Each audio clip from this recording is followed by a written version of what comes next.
6 habits that will keep you poor for the rest of your life. You were born poor, but if you die poor, you have yourself to blame.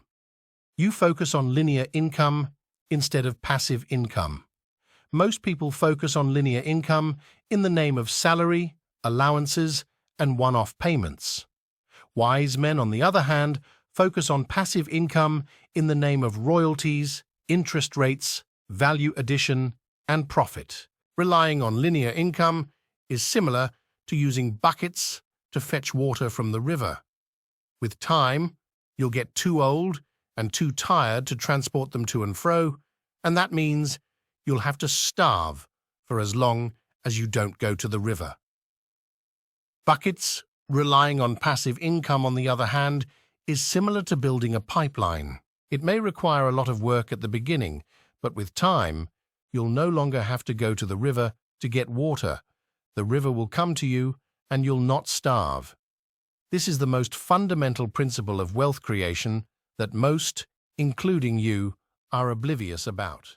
You're still waiting to start your journey of success. Everyone wants to succeed, but very few people are willing to step into the cold waters. Do you see the problem here?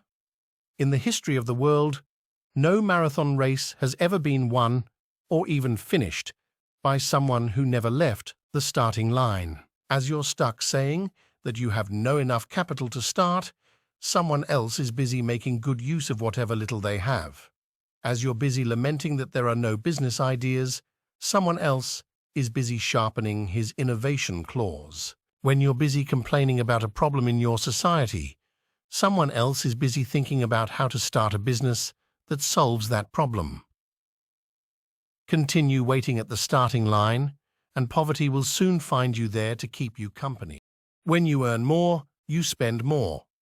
Consistently raising your expenditure is a good way to accumulate debt and remain stuck in the echelons of poverty. To stay out of bad debt, you will either need to find a way to earn more or spend less. The first and best option is to find ways to earn more and keep your expenditure constant. As you know, this can only be done by creating multiple streams of income, and lots of thinking is necessary in that case. The second option is to simply cut unnecessary expenses. The money that is saved from these budget cuts could be used for embarking on future investment programs. You complain instead of committing, "Life is too expensive. It's hopeless. I'll never get out of debt. I don't earn enough money." Have you ever uttered any of these statements before, or perhaps all of them? Old habits die hard, however. As long as you do nothing to change, then you and your coming generation have a direct ticket to the land of poverty. Stop complaining and making lame excuses. Instead, take responsibility for your non-productive habits and focus on changing them. Then do it. You live for today, hoping tomorrow will care about your worries. In the 1950s, a scientist from Harvard University studied the reasons for upward socio-economic mobility. He wanted to know how some generations get wealthier while others get poorer. All his research brought him to a single factor that he concluded was more accurate than any other thing in predicting success. He called it the time perspective.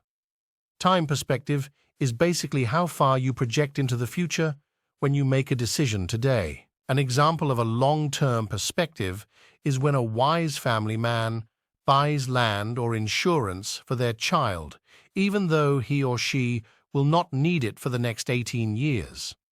This is a long-term approach that involves sacrificing in the short term to assure better outcomes in the long term. Most people remain poor because their time perspective is focused on short-term goals such as meeting basic lifestyle needs, buying luxury items, paying rent, etc.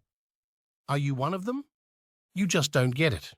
The problem is that you keep learning, but you don't get it. You're educated, but you've never internalized what your teachers told you. You know, but you don't want to think too hard about how to use it. You're still stuck at the starting line all along because you don't want to start small and grow bit by bit. From there, you're still stuck in the lottery mentality, hoping that one day you'll wake up and voila, discover the newest, incredibly easiest way to get wealth. Subscribe to Quirky Viral for more informative videos and 4K relaxing videos, and hit the bell icon to get notifications, like and share with friends and family members.